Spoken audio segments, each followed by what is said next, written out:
Hello दोस्तों, स्वागत है आप सभी का। आज का हमारा टॉपिक है रूल्स ऑफ डेरिवेटिव। लेकिन डेरिवेटिव के कुछ रूल्स सीखने से पहले आपको एक गोल्डन रूल मैं सिखाना चाहता हूं। ठीक है, गोल्डन रूल ये मेरा अपना खुद का है, ये कहीं पे आपको मिलेगा नहीं। This is my own private property जो मैं आपके साथ शेयर कर रहा हूं। ठीक है, तो क्या होता है अपना गोल्डन रूल? वो कहता है कांस्टेंट बाहर। सो जब भी आपके पास डेरिवेटिव में कोई कांस्टेंट दिखेगा उसको आपने उठा के बाहर फेंकना है। ठीक है, तो एक छोटा सा एग्जांपल मैं पहले बताना चाहूंगा, उसके बाद अपन इसको देखते हैं कि मेरा कहना क्या है। ठीक है, सो समझो D by D x of 5x आपका फंक्शन है, या तो 5x स्क्वायर कह लो। चलो, सो डेरिवेटिव ऑफ 5x स्क्वायर। तो जब भी हमने पिछले वीडियो में बेसिक रूल्स सीखे थे वहां पे आपने देखा होगा कि डेरिवेटिव ऑफ एक्स स्क्वायर कैसे निकालना है। लेकिन एक्स स्क्वायर के साथ यहां पे 5 ये नंबर जो है वो एडिशनल आ चुका है, लेकिन ये नंबर एडिशन में है, सॉरी, लेकिन ये नंबर मल्टीप्लिकेशन में है। सो जब भी आपके किसी वेरिएबल के साथ कोई कांस्टेंट नंबर मल्टीप्लिकेशन में है तो आप सीधा सीधा उसे उठा के बाहर कर देंगे। आप सीधा सीधा उसे क्या करेंगे? उठाकर बाहर कर देंगे। ठीक है, मतलब मैं क्या करूंगा, मैं इस 5 को पहले लिखूंगा outside and then I will write the remaining term as it is, no change. मैं फिर से कहता हूं मैंने किया क्या है। The derivative of 5x square, यहां पे 5 is my constant and it is multiplied with the variable. So whenever such thing happens I will just take out this 5 and keep it outside the derivative term. इसीलिए मैंने कहा constant बाहर। समझ गए? अब इसे नॉर्मल तरीके से सॉल्व करेंगे। इज इक्वल टू ये जो 5 है आपका as it is, and what is the derivative of x square? Derivative of x square is 2x। So this is the simple golden rule. लेकिन ये गोल्डन रूल आपको कहीं भी यूज करने को नहीं आएगा। इसके लिए एक पर्टिकुलर कंडीशन है। वो क्या कंडीशन है मैं अब यहां पे लिखता हूं। जब भी आपके पास कांस्टेंट रहेगा, लेकिन कहां पर? In multiplication with variable. So जब भी आपका कांस्टेंट जो है वेरिएबल के साथ मल्टीप्लाइड रहेगा, in that case only you will take out the constant outside. सीधी लैंग्वेज में कांस्टेंट बाहर। Done done done. देखते हैं अगला रूल। अब एक्चुअल रूल्स ऑफ डेरिवेटिव हम लोग स्टार्ट करेंगे। सबसे पहला रूल है मेरा लीनियरिटी। अब लीनियरिटी कब यूज करना है, एक सिचुएशन देखते हैं, उसके बाद लीनियरिटी का फॉर्मूला देखेंगे। ठीक है, समझो मेरे पास सिचुएशन है, that situation is d by D x of e raise to 3x plus x cube minus log x. अब देखो यहां पे खिचड़ी बन गई है। In my given question, there are number of functions together. They are added, subtracted together. ठीक है, तो सबसे पहला काम क्या रहेगा? जब भी आपको न्यूमेरिकल दिखेगा आपने पहचानने हैं how many number of terms are there. अब टर्म किसे कहते हैं? जो भी प्लस और माइनस से सेपरेट किया गया है। प्लस या माइनस साइन से तुम्हारे क्वेश्चन में जिसको सेपरेट किया गया है वो आपका टर्म बन जाएगा। सो कितने टर्म्स है यहां पर? How many number of plus and minus signs are there? Plus is here and minus is there. So there are 3 terms. कौन से 3 टर्म्स है? ये ई रेस टू 3x पहला टर्म, एक्स क्यूब दूसरा टर्म, लॉग एक्स तीसरा term, and each term is a individual function. For each term we have a separate basic formula. ये है exponential, this is power and this is logarithmic. इसके basic फॉर्मूले हमको पता है, अगर नहीं पता है तो पिछला वीडियो जाके देख लो। तो अगर ऐसी सिचुएशन है मेरे पास तो अब मुझे लगाना पड़ेगा लीनियरिटी। सो लीनियरिटी क्या कहता है? लीनियरिटी कहता है कि अगर आपके डेरिवेटिव के फंक्शन में different number of terms are there, you should distribute the derivative for each term. What you should do? You should distribute the derivative for each term. तो देखते हैं कैसे डिस्ट्रीब्यूट करना है। Is equal to, so D by D x मतलब derivative पहले function का। कौन है पहला function? E raise to 3x। अब मेरा प्लस है तो प्लस आएगा सेपरेट। अब second derivative D by D x देखो मैं इस एक डेरिवेटिव साइन को डिस्ट्रीब्यूट कर रहा हूं to the different terms. So second term is X cube, so D by D x of x cube is my second derivative, and minus whatever the sign is, you will copy paste the sign. Okay, next is the D by D x of log X. So अब जहां पे मेरे पास question में तीन terms थे और एक ही derivative था, मैंने इसको कन्वर्ट करके तीन डेरिवेटिव को लिखा है. ठीक है, तो इंडिविजुअल को सॉल्व करते हैं अभी. इज इक्वल टू, बोलो, e रेस टू 3x का डेरिवेटिव, एक्सपोनेंशियल का derivative exponential as it is, so e raise to 3x as it is, but multiplied by 3, ये पता है हम लोगों को, प्लस एक्स क्यूब का डेरिवेटिव, एक्स क्यूब का डेरिवेटिव आएगा 3x, 3 माइनस 1 इज 2, माइनस को माइनस कैरी करो, और log x का डेरिवेटिव आएगा 1 upon x. So this is your final answer for the given question. लेकिन इसको सॉल्व करने के लिए मैंने यूज क्या किया है, मैंने यूज किया है लीनियरिटी. सो लीनियरिटी का फॉर्मूला अब जाके हम लोग डिफाइन करेंगे. ठीक है, सो लीनियरिटी कैसे डिफाइन होता है? फिर लीनियरिटी को डिफाइन करने के लिए मैं कहूंगा derivative of 2, 3, 4 n number of functions, let us assume f of x plus g of x. There are these two different functions. So what I should do, I should distribute the derivative to the each term. So it will be equal to d by dx of f of x separately plus d by dx of g of x separately. This is called as linearity rule. कब use करना है? जब भी आपके पास different terms हो. Terms क्या होते हैं? जिनको प्लस और माइनस ने सेपरेट किया है. So n number of terms are there, n number of different derivatives will be there. समझ गया?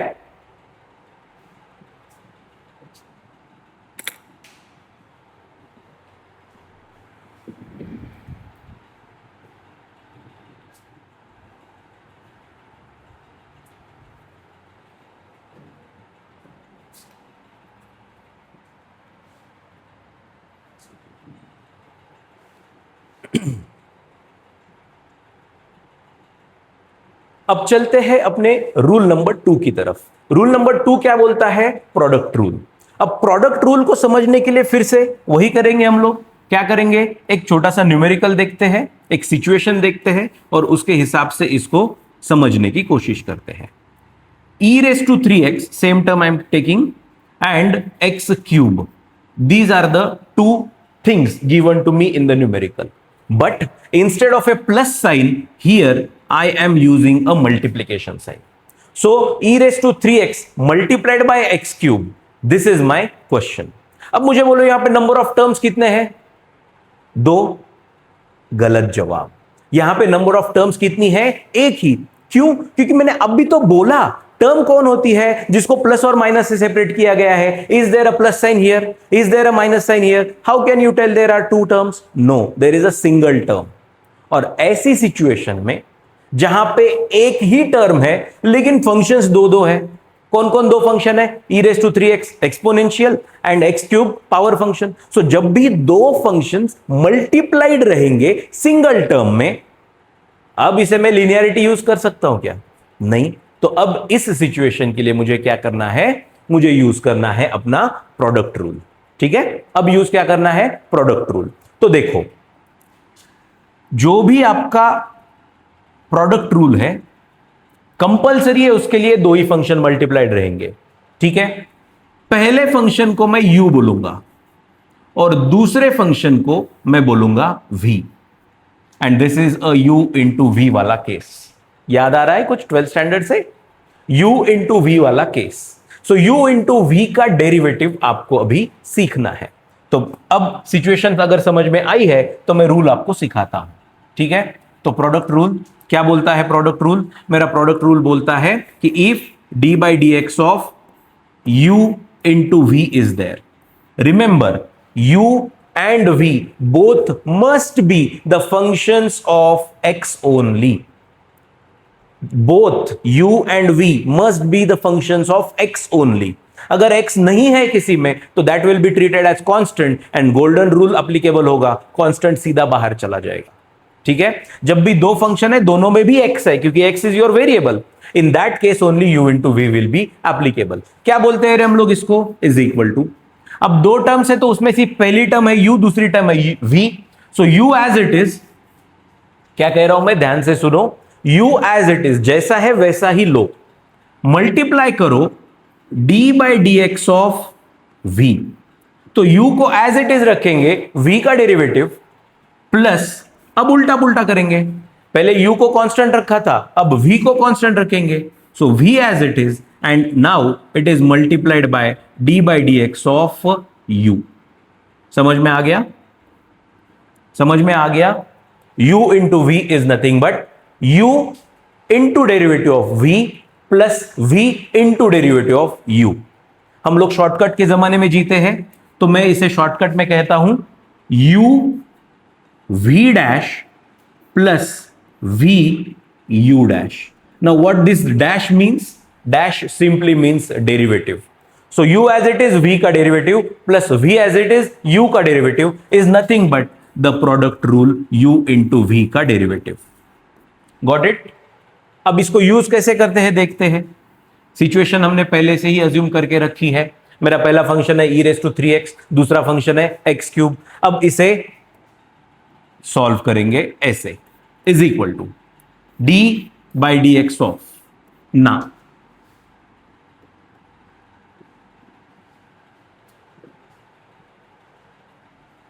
अब इसे सॉल्व करते हैं ऐसे, u as it is, so who is your u, u is e raise to 3x, so u as it is multiplied by derivative of v, so v कौन है, x cube, plus now उल्टा पुल्टा, अब क्या करेंगे, x cube को as it is रखेंगे और मल्टीप्लाई करेंगे d by D x of first कौन, e रेस टू 3x, ठीक है, इज इक्वल टू, अब e raise to 3x constant है, मतलब इसको हाथ नहीं लगाना है, जस्ट कॉपी पेस्ट करना है। बहुत लोग यहीं पे गलती करते हैं, u एज इट इज मतलब e raise to 3x as it is, now open the bracket and solve the derivative. What is the derivative of x cube, x cube का डेरिवेटिव होता है 3x स्क्वायर, ठीक है, so 3x square is my first derivative, plus as it is v as it is है तो x cube भी as it is आएगा, into, now I will open the bracket, remember u into v जब भी करना है आपको, जो भी डेरिवेटिव वाला टर्म है उसको ब्रैकेट में रखो, ठीक है, into e raise to 3x का derivative, e raise to 3x as it is and multiplied by 3 at the start. So ये हो गया आपका आंसर, लेकिन इसे थोड़ा सा मैं और सिंप्लीफाई करता हूं विच इज नेसेसरी। तो अब e raise to 3x into 3 into x square, इसको थोड़ा सा प्रॉपर ऑर्डर में लिखेंगे, 3 पहले लिखता हूं मैं 3, फिर लिखता हूं एक्स स्क्वायर, फिर लिखता हूं e रेस टू 3x। ये लिखने के लिए एक पर्टिकुलर ऑर्डर होती है, डोंट वरी, जैसे जैसे आगे बढ़ेंगे हम लोग एक एक चीज सीखेंगे। अभी के लिए याद रखो 3x square e raise to 3x plus, अब यहां पे भी ऑर्डर चेंज करना है, क्या है 3, अब x cube and e raise to 3x। अब अगर मैं दोनों टर्म्स को, अब टर्म्स है दोनों, क्यों, क्योंकि प्लस साइन है बीच में, अब दोनों टर्म्स को मैं अगर देखूंगा तो मुझे पता चलता है कि कुछ कॉमन है इन दोनों में। क्या कॉमन है, 3 is common and e raise to 3x is also common, right. So in bracket whatever the terms are remaining, क्या बचा है, एक्स स्क्वायर बचा है और प्लस एक्स क्यूब बचा है। सो this is my final answer for the given question. This is your u into v rule. समझ में आया। Let us move forward with the quotient rule now, ठीक है। अब कोशेंट रूल मतलब क्या रे, इसके पहले का रूल था मल्टीप्लीकेशन वाला, अब रूल आएगा डिवीजन वाला। देखो डेरिवेटिव के रूल्स 3 है, पहला है लीनियरिटी जिसमें हम प्लस माइनस करते हैं, दूसरा है मल्टीप्लीकेशन, अलजेब्रिक चौथा ऑपरेशन बाकी है डिवीजन, वो भी देख लेंगे। सो जैसे मेरा मल्टीप्लीकेशन वाला रूल u इंटू वी कहलाता था, उसी तरह ये जो मेरा रूल है ये मैं कहूंगा d by D x of u upon v, ठीक है। रूल देखने से पहले एक छोटा सा एग्जांपल, एक सिचुएशन जो अपन कल कह रहे थे, सिचुएशन देखने की कोशिश करेंगे। समझो मेरे पास फंक्शन है d by D x of, यह है x raise to 3 upon sine x. ठीक है, अब यहां पे देखो दो जगह पे एक्स है, एक एक्स ऊपर है एक एक्स नीचे है, दोनों के फंक्शंस अलग अलग है। ऊपर का कौन सा फंक्शन है? पावर। नीचे का कौन सा है? Trigonometry. So power function upon trigonometric function both contain x and your derivative variable is x, so this case is applicable for the u by v rule। ठीक है, तो देखो सबसे पहले ऊपर वाले को मैं क्या कहूंगा? u, और जो नीचे है उसको क्या कहूंगा? v। सिचुएशन समझ में आ गई? दोनों फंक्शन x के चाहिए, ऊपर भी x नीचे भी x। अगर ऊपर या तो नीचे कांस्टेंट है तो u by v नहीं चलेगा, दोनों जगह पे x is compulsory. Okay, so u by v ये सिचुएशन है, और इसके लिए रूल जो है डेरिवेटिव का ये हम अभी देखने वाले हैं। सो सबसे पहले तो मैं क्या करूंगा? इज इक्वल टू, ऊपर की टर्म है u, नीचे की टर्म है v, मैं कहूंगा v as it is into d by D x of u। Division है इसलिए माइनस आएगा, अब उल्टा करेंगे।